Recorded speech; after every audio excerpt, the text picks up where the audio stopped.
Grandpa stole his first buggy in 1892. I met your grandma pig slopping in 46. Oh, every Christmas we'd visit my Uncle Fred in prison.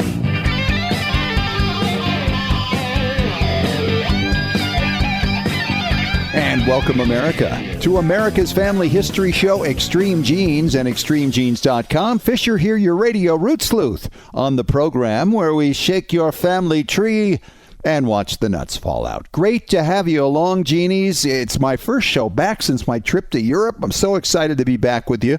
And we've got a couple of great guests today. One of them is Lindsay Fulton. She's the Vice President of Research and Library Services for the New England Historic Genealogical Society and AmericanAncestors.org.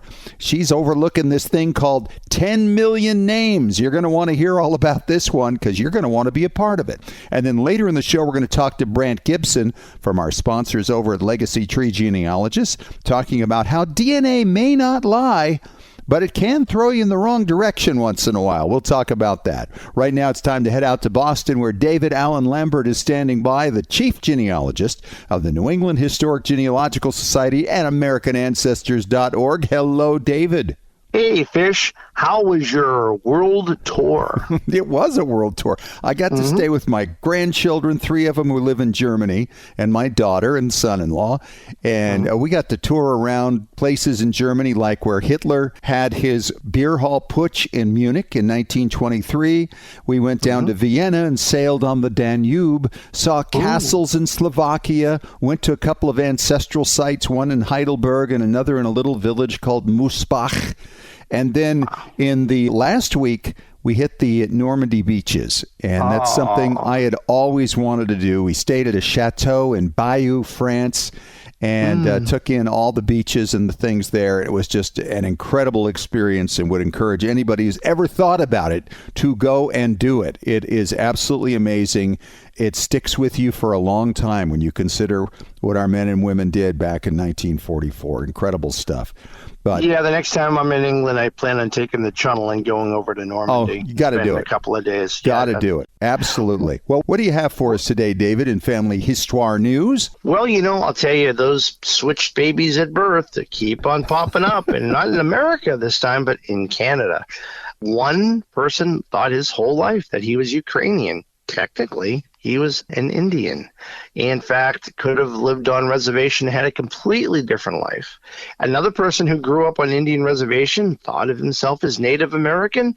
Well, turns out he's Ukrainian. The two of them met earlier this summer and compared large families, and it's been awkward, and now they're trying to figure out and find out answers of why this happened. This could have happened in the 1800s in larger cities. Sure, all the time. Very sad, but I'm glad they finally know the answer now. And only through DNA do we find these things out today. A good friend of ours, Nick Barratt, he has made some amazing discoveries for people through his research for Who Do You Think You Are? But he found something about his own family that was quite shocking. Can you imagine finding in your own family tree that your grandmother's brother was a Soviet spy? Oh, boy. Yeah, during the 1920s and 30s, he was in charge of ensuring that British codes were kept safe. Instead, he sold them to the Russians. The real mystery of this story for Nick now is the actual cause of death of this great uncle. We're not sure how it happened, but he was found with his head in a gas oven. So the question was, did he do it himself, or was it a case of murder? It's true. A spy mystery for Nick Barratt. I'm hoping that we hear more about this as it progresses in his research. Yeah, he's doing a lot on it, and he says it's really impacting him. Well, you should have been over in Europe with a metal detector. I told you before, if you had gone to Romania, you could have been with the grandkids and found in one place 4,868 coins dating over 500 years ago. The kids would have loved that. Wow, yeah, I would have loved that. And where was this found? Romania? In Romania, the coins date from the year 1500 to 1550 under the Kingdom of Hungary, under a king by the name of Vladislav II, who was the king of Bohemia, Hungary, and Croatia. Do they have a value on this? There's not a dollar value because, they're bronze coins, not gold, but there were 10 pounds of them, which was found in a pot. quite a find. I'm sure that each one of them has a great value, because any coins that are found in a hoard like that, they number them and they encapsulate them so they become like heavily in demand by collectors if the government doesn't step in to take them. Right. And there's always that. Well, in Colonial Williamsburg, I go there every year, and I've never thought of this before, but some of the best archaeologists back in the day were rats. This great story talks about rats in Colonial Williamsburg that were basically gathering up things like pieces of paper, buttons. How about a whole dinner fork? What? From the 1860s. Yeah, that they moved into the nest. Here you have a half-pound rodent dragging a fork into the walls, and they found it. They found crockery and bones, miscellaneous debris. Williamsburg is Virginia's capital in 1699, and they found thousands of things recently while removing the floorboards in what was a former free school for African-American children. Really? That's incredible. So the rats have been hoarding this stuff, and now they're getting it to display. Yeah, exactly. There's a lot of things that you can store away, but memories are the best. And happy birthday to 114-year-old lady who lives out in Houston, Texas, Elizabeth Francis. And by the way, her 94-year-old daughter described her achievement as, quote, hard to believe, but a blessing. Her granddaughter's 68, by the way. Yeah, but can you imagine being 94 years old and having one of your parents still living? It's pretty amazing, yeah. This lady was born when William Howard Taft was president back in 1909. That's July crazy. 25th. Yeah. Wow. May she have many more happy years ahead of her.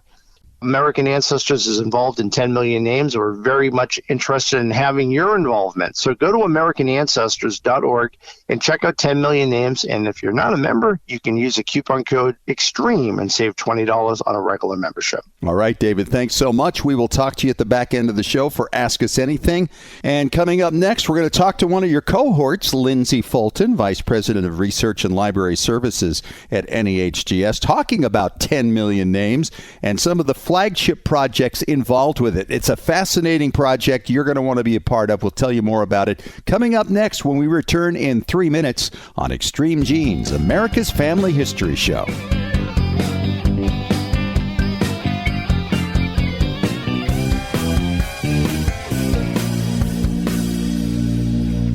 Are you stuck in your genealogy research, frustrated by those brick walls that just won't budge, or confused by DNA test results and don't know where to begin? The experts at Legacy Tree Genealogists are here to help you find your missing ancestors and complete your family tree. With over 18 years of experience, Legacy Tree has assisted clients in every state and nearly every country worldwide. We have a vast network of on-site researchers, so no matter where your roots lie, we can work to uncover the answers you seek. Picture the thrill of making that long-awaited connection, finally discovering the missing link to your relatives. That's the joy Legacy Tree brings to countless clients just like you. Whether you're a beginning or seasoned researcher, brick walls happen. But with Legacy Tree by your side, that aha moment is within reach. Visit LegacyTree.com to learn more about how to work with Legacy Tree genealogists. Put your family history in our hands, and together we'll unlock the stories of your past. Get started today at LegacyTree.com. Hi, Genies. Fisher here, major fan of digitized newspapers. And how about a digitized newspaper site that has well over 800 million searchable pages? There is such a site. It's Newspaperscom. They've got newspapers from all across the U.S., UK, Canada, Australia, and beyond. This is where you'll find those remarkable stories, plus birth and marriage announcements, obituaries, photos, ads, and so much more. Newspaperscom is where I found my great aunt's marriage announcement, which was huge since her marriage was not properly recorded. And then there's the story of one relative's 50th anniversary party in 1900, with a list of all the attendees and gifts. Newspapers.com is like that box of chocolates we always hear about. You never know what you're going to get. What will you find? Sign up now at newspapers.com. Use the coupon code EXTREME at checkout to get a special extended 20% discount on a Publisher Extra subscription. Hey, Genies, as we we've dug into our family history explorations over the past year, our community at Genealogy and Family History Breakthrough Strategies has taken off. This is where you can meet like-minded genealogists who can help you break through those brick walls and find a whole city behind it, occupied by ancestors whose names you don't even know yet. This is where you can learn from your fellow genies and ask questions, because many in our community have already been into some of the records you're looking for. Genealogy and Breakthrough Strategies is free. What a great place for brainstorming and getting to know other people who totally get your passion for family history research. If you're looking to take the next step in sharpening your skills, here's a great chance to learn from others and give back in areas you've already become expert in. So join us. That page again is Genealogy and Family History Breakthrough Strategies. It's a long name, but we cover a lot of territory. Genealogy and Family History Breakthrough Strategies.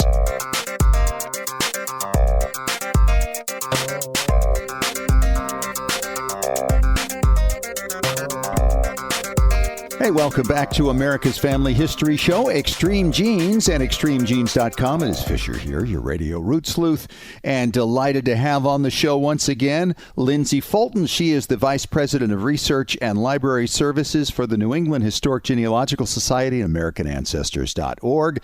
And Lindsay, you are in the thick of things with a brand new project everybody needs to know about. Yes, I am. Thank you for having me back again.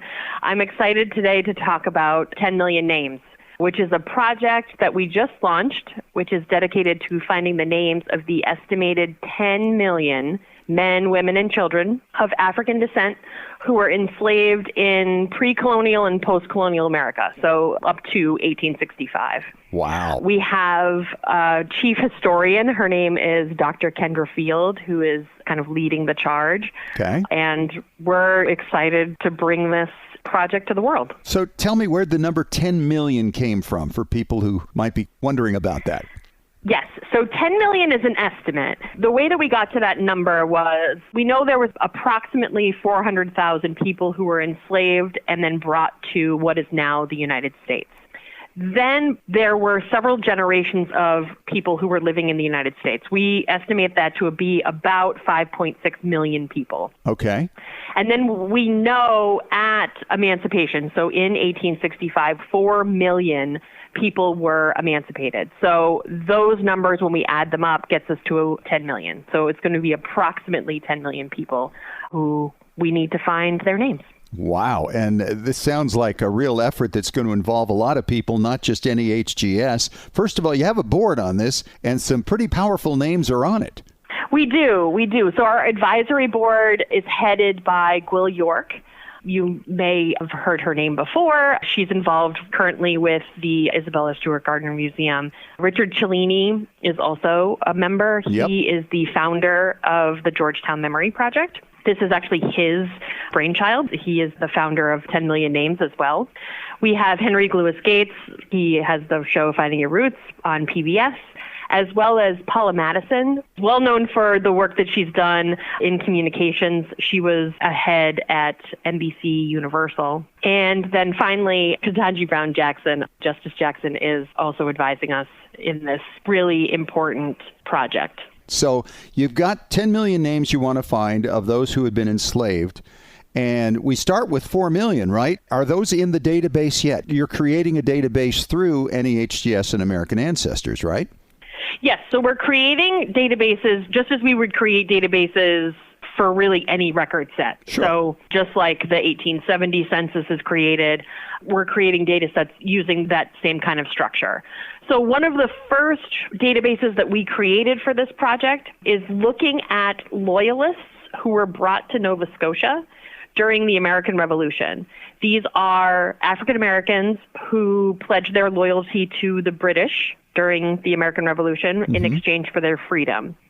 So that is something that we recently created. So you can search our website, the database, looking specifically for those loyalists who arrive in Nova Scotia. So we're going to do things like that. We're going to continue on making databases specifically of people who are African American who were likely either enslaved or the descendants of people who were likely enslaved. Right. But you've got the 1870 census, too, that's loaded with formerly enslaved people. Are you going to be able to extract those from the overall list pretty quickly? So that's the plan. So we know that there's 4 million people who were emancipated in 1865. So as long as they're living up until 1870, they should be enumerated on that federal census. Right. The only issue is there's not an exact science with that because there is no question on the 1870 census that asks, were you formerly enslaved? Right. So really you're only kind of guessing based on where the person was born and then what they're indicating for their race. But we do know that there's a pretty significant population of free people of color who were living in the South and the Mid-Atlantic where slavery was still legal up until 1865. So we have to be careful with the assumptions that we make, but there's a good list that we can start with using that 1870 census. Sure, yeah. And that would get you a long ways down the road with this. And I would imagine once those numbers are in, you're going to have a lot more people finding the names of their ancestors right there. Right. So you've got flagship projects here. You mentioned the Loyalists who went up to Nova Scotia after the Revolution, these individuals who received their freedom. Talk about some of these other flagship projects to try to pull some of these names out and add to the list. Sure. So American Ancestors is well known for our study projects. Right. We did a whole bunch of them in the 20th century. Most notably, in the most recent past, is the Great Migration Study Project. So that's looking at people who came to this country between 1620 and 1640 and settled in New England. And those people were mainly coming from England. The way that that project was conceived and ultimately finished, or almost finished, is because we were looking at a specific set of people. We were putting up some parameters on the dates of when it was starting and when it was ending. And there were certain record sets that we wanted to look at. Sure. So we were trying to replicate that with the 10 million names structure. So we came up with 5 different flagship projects, which are designed to kind of help us to look at certain record sets and make sure that we're looking at the entire United States and then thinking about all of the entire time period that we're trying to cover as well. Wow. So the first one, it's a large task, but we're up massive, for it. Yes. We're the oldest genealogical society in the country, so we've got to live up to that name. So the first one is called Making America. That's looking at records of enslaved laborers within and beyond the plantation. Okay. The record sets that are included in that are things like census records, plantation records, Monticello, Montpelier, and then even some estate papers. We're also including Bible records in that as well. Sure. Colleges and universities, they have records of enslaved people that we're helping to build the colleges and universities. And then we have probate and land. So that's everyday people that are recording the people that were enslaved on their property. Okay. The second flagship project is looking at military records. We're calling it On the Battlefield. It's records of soldiers, veterans, and refugees. We're looking at Black soldiers who fought in the colonial wars, the Revolutionary War, the War of 1812, the Civil War. And then we know that there's a large population of formerly enslaved people and their descendants who fought in the Spanish-American War and the Philippine Insurrection. Right. So these are records we would normally look for when we're doing military history. Muster rolls, draft cards, enlistment records, pensions, bounty land, headstone inscriptions, things like that. We're also including, because we talked about refugees, we're also including Freedmen's Bureau records in this particular flagship project as well. And that's huge. Yes, a large collection, incredibly helpful, incredibly beneficial for us looking for the names of formerly enslaved people. The third is looking at Journeys to Liberation, which is records of mariners, migrants, and freedom seekers. These will include records from abolitionist groups such as the American Colonization Society.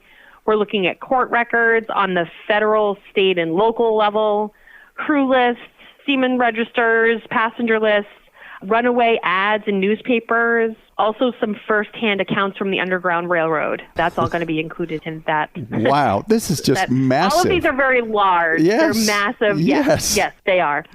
The fourth is looking at community building, so that's records of Black institutions. So we kind of split up Freedmen's, so Freedmen's is also going to live in this particular flagship project as well.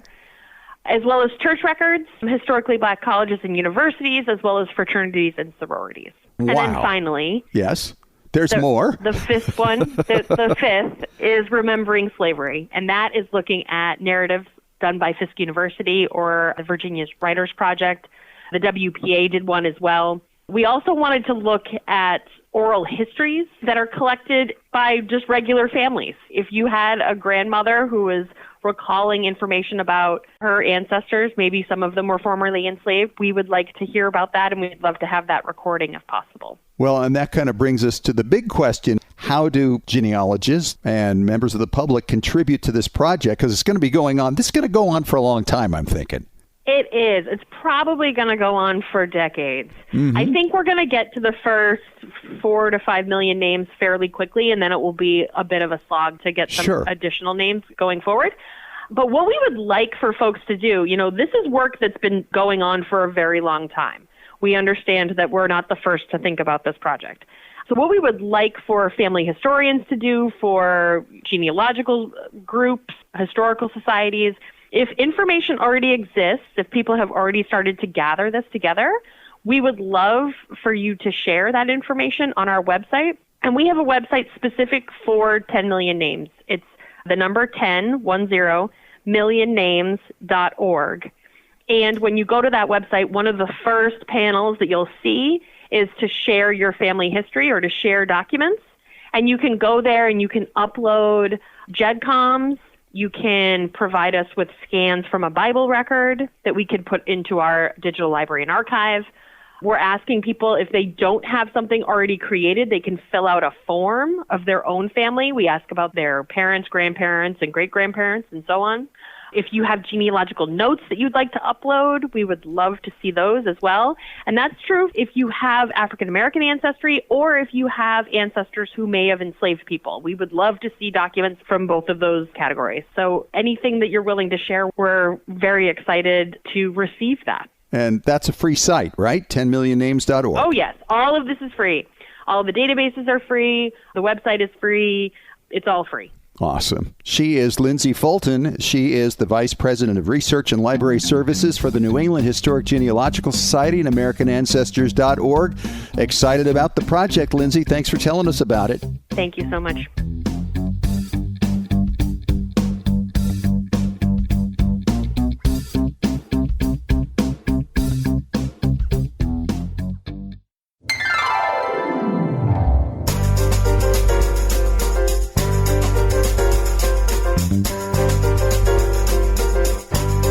All right, welcome back. It's America's Family History Show, Extreme Genes at extremegenes.com. It is Fisher here, your radio root sleuth. And my next guest is a DNA specialist over at Legacy Tree Genealogists, our great sponsors. It's Brant Gibson. And Brant, it's great to have you on the show again. Well, thank you. It's a pleasure to be back. I thought today we would talk about some of the challenges that come up when people find DNA matches and they see the varying possible relationships that come up through DNA. And some of these things can really throw people for a loop if they don't understand the fact that certain DNA levels can actually reflect many different types of relationships. Oh, exactly. And they say DNA doesn't lie, but that doesn't mean DNA tells you exactly when you know right away. Right. And I'm sure you've come across this in many instances with some of the cases you've handled where people get a little bit freaked out when they see something doesn't match what they think it should. Yes, exactly. I had a client not too long ago, actually, who had exactly that situation where she had been told by her father growing up that he suspected that she wasn't his biological child, unfortunately. His reasoning was her siblings had all been relatively easy births, but hers was a particularly difficult labor. So his conclusion was, well, you're obviously not my kid. That is the strangest logic I think I've ever heard. Yeah, I don't think you can call it logic at that point. Yeah, that obviously bothered her for many years. So eventually she decided, I'm just going to take a DNA test and figure this out one way or the other. Okay. She took the DNA test. She actually got a sister of her presumed biological father who had passed away by that point, but she got her dad's sister to test. And when she got her test results back, the aunt was in her match list, but their projected relationship was half-sister. What? And so all of a sudden she's like, is my life a lie? Who am I? What's going on here? Right. So she came to us and she said, I need you guys to sort this out for me, figure out who I am. Okay, but the thing is, I mean, this often comes up where they give you a list of possible relationships, particularly on Ancestry, and it says this is the likelihood that it's in this group of relationships or that. But I can see where if it comes up as close family or number one, or it's at the high end of the averages or something for that particular relationship, it can throw somebody off. But you would think that since this woman, I would assume, was 25, 30 years older than your client, she would kind of figure out that that's really not possible. Well, yeah, they don't really tell you exactly in super clear-cut terms, hey, there's a spectrum of possible relationships. The only two relationships you can readily identify just on the shared amount of DNA alone are either parent-child or full siblings. Everything else is open to interpretation. Yes, that's true, isn't it? And so what the DNA testing companies, I think, need a little bit better way of showing you is like, here's what we think, but here's a list or a spectrum of possible relationships you could have to this person, instead of just showing the one. And then you can click down to it eventually, maybe find it if you want to, if you know that's there. But if you don't know that that's there, you don't know to go looking for it. You see the list of, oh, here's your half sister. It's like, holy cow, you know, what happened? I guess so. And I would imagine she was pretty relieved when she figured out, 25% shared DNA is a half sister level, but it's also a full aunt level, which meant she was a full sister to her biological father. And guess what? Dad was wrong.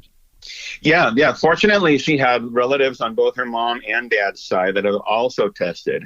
And so we put them in the family tree, checked out the amounts of shared DNA, and everything fit for the parents that raised her to be her biological parents as well. So, yeah, Dad was wrong. I kind of wish that he had hung around long enough for her to say, but... Right? Well, it's the way it goes sometimes. Well, it's kind of nice. We do have other things than what the companies provide us to tell us what these relationships are. And we talk about it all the time because it's really so important. And that's Blaine Bettinger's shared DNA project chart. Right. When you have like third-party websites that they're not necessarily put out by the testing companies themselves, but by people who are very knowledgeable, who have a lot of experience in this field, and put together these tools to help us make sense of the data that the testing companies give us without giving us necessarily the tools themselves to interpret that stuff correctly. So yeah, absolutely. The Shared CM project by Blaine Bettinger is an absolute gift. In figuring these things out. And when you consider how many people he actually received the data from, you can be confident that it's really accurate. I had a couple of women who came to me for a little help not too long ago, and they were suspicious that they were full sisters. But when I sat down with them, we figured out that one of them hadn't actually tested on the same site as the other. But when we brought up the matches to the one we did have, she said, oh, well, that's my cousin. And I said, do you know exactly who this person is and where they fit in? Oh, yes, that's the son of my Uncle Bruce, right? And so when we looked at the compared shared centimorgans, the amount shared with the other person whose test was on the screen, it was well below the level to be a first cousin to her. So we could tell immediately that, no, you're not sisters, because if you were, you're not going to be a second to third cousin to this same person. Yeah, just knowing that there are multiple relationships possible for just about all amounts of shared DNA can be really helpful in taking a step back. Okay, so it says, first cousin or something here. Let's take a step back and see what else is possible before I go calling mom and dad and saying what happened with my birth or something. Right. Yeah, absolutely. What's another story you've had? Right. There's another client that came to us a while ago where she had an unknown biological father. We started going through her results. She had some really clear matches on her mom's side, which is great. Helps filter that side out. Then we started looking at the matches on her paternal side, and that's where things got a little wonky because we put together these matches in, family trees based on how they're related to each other.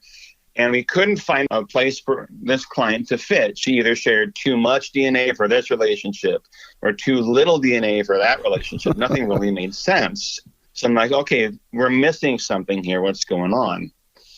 So what we ended up doing was we built back the trees for these matches back to about early 1800s and then traced them forward in time, just identifying all of the descendants that we could, just to say, okay, there's got to be somewhere she fits in these guys' trees. We found that one branch of this couple from early 1800s, southern U.S. somewhere, one branch of his descendants married a different branch where they had like second cousins or something, married each other. Oh, okay. And so what ended up happening to this client, once we plugged that into the equation, everything made sense. The amounts of shared DNA made sense. They had descendants in the right place at the right time. So the solution ended up being the client had multiple relationships, multiple genetic relationships to these matches, which inflated the amounts of shared DNA with some of these folks. Sure. It's kind of like the Ashkenazi Jewish situation and like in Kentucky, right? Yeah, exactly. When you have small populations that intermarry, if it's a smaller case, we usually call that pedigree collapse, where you have somebody that's in your tree multiple times. And dogamy. Well, like you mentioned, like French Canadians are notorious because you have like hundreds of years of just small isolated communities where they intermarry over and over and over again. Right. And so that will change everything. So it's important to know that. It's also important to know, too, when you get to the bottom of the list of like, only 3% of a chance of this or 5%, somebody has to make up some of those places as well when you consider possible relationships, although it doesn't come up very often, right? Not too often, no, but you just have to be careful in your assumptions when you go into looking in your match list and trying to figure out how am I related to, to cousin Joe here or whatever. Just realize that the answer may not be as straightforward as you might think. Yeah. He is Brant Gibson. He is a DNA specialist for our sponsors over at Legacy Tree Genealogist. Brant, great stuff. Great reminders to a lot of people. Don't take at face value what some of the companies tell you as far as your relationships to your DNA matches go, because it may throw you for a little bit of a loop. Thanks so much, Brant. Good to talk to you again. Absolutely. Pleasure to see you. And coming up next, David Allen Lambert returns as we go through another round of Ask Us Anything on Extreme Genes, America's Family History Show.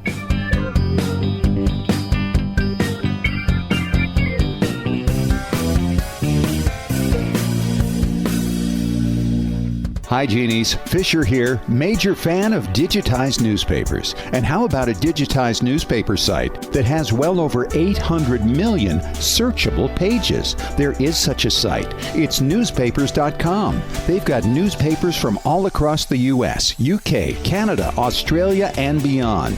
This is where you'll find those remarkable stories, plus birth and marriage announcements, obituaries, photos, ads, and so much more. Newspaperscom is where I found my great aunt's marriage announcement, which was huge since her marriage was not properly recorded. And then there's the story of one relative's 50th anniversary party in 1900, with a list of all the attendees and gifts. Newspapers.com is like that box of chocolates we always hear about. You never know what you're going to get. What will you find? Sign up now at newspapers.com. Use the coupon code EXTREME at checkout to get a special extended 20% discount on a Publisher Extra subscription. Are you stuck in your genealogy research, frustrated by those brick walls that just won't budge, or confused by DNA test results and don't know where to begin? The experts at Legacy Tree Genealogists are here to help you find your missing ancestors and complete your family tree. With over 18 years of experience, Legacy Tree has assisted clients in every state and nearly every country worldwide. We have a vast network of on-site researchers, so no matter where your roots lie, we can work to uncover the answers you seek. Picture the thrill of making that long-awaited connection, finally discovering the missing link to your relatives. That's the joy Legacy Tree brings to countless clients just like you. Whether you're a beginning or seasoned researcher, brick walls happen. But with Legacy Tree by your side, that aha moment is within reach. Visit legacytree.com to learn more about how to work with Legacy Tree Genealogists.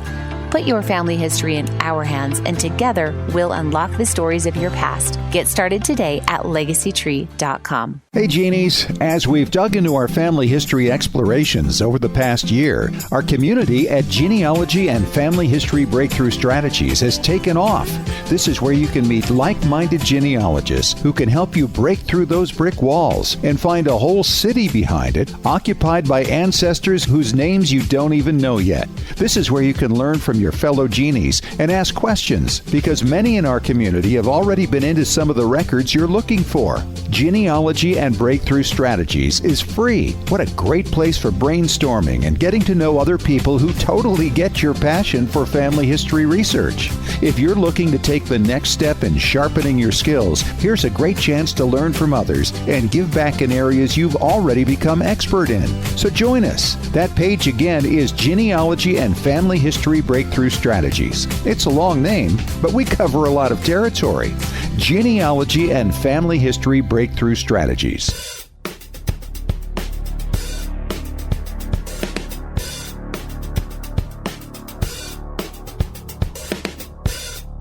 All right, back for Ask Us Anything on Extreme Genes, America's Family History Show, and ExtremeGenes.com. It is Fisher here, back with David Allen Lambert from NEHGS.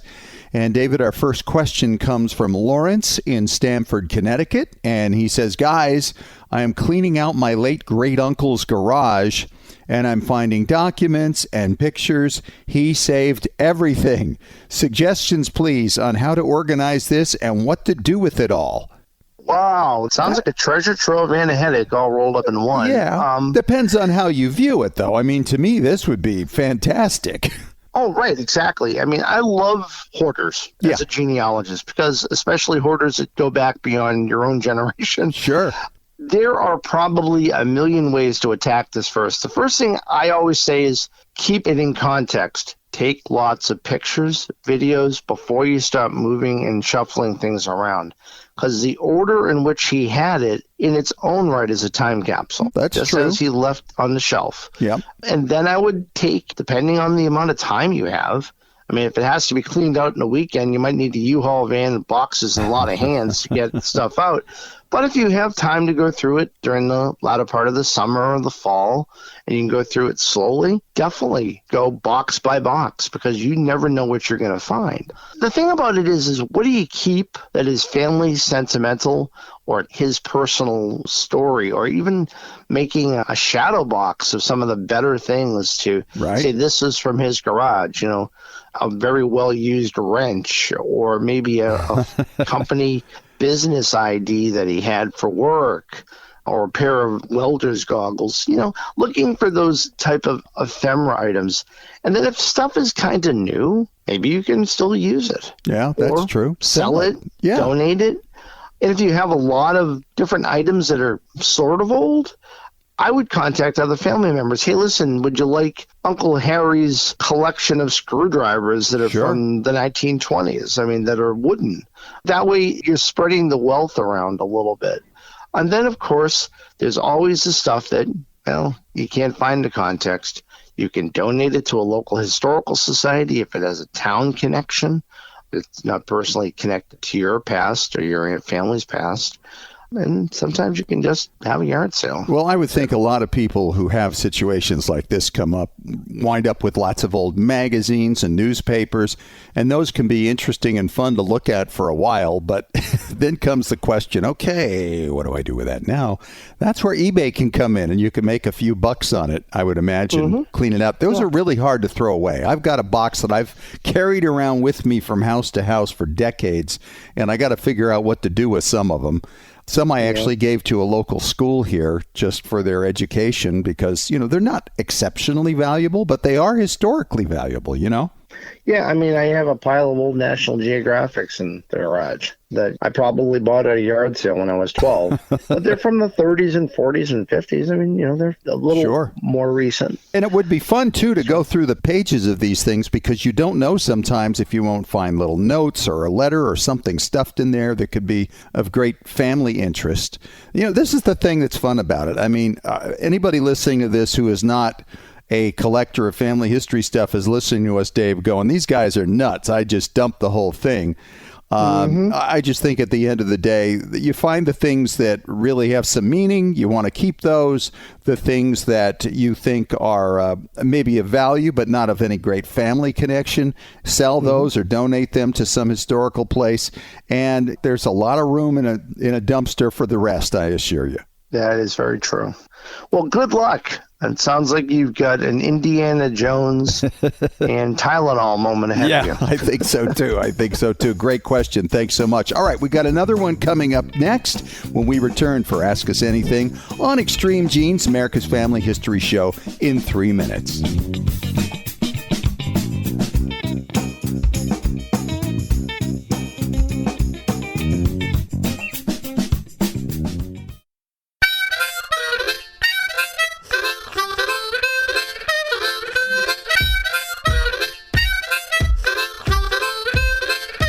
All right, here we go. Back at it. It's our final segment this week on Extreme Genes, America's Family History Show. Fisher here, David Allen Lambert over there in Boston. And this question comes from Tom in Wheeling, West Virginia. It's to moi.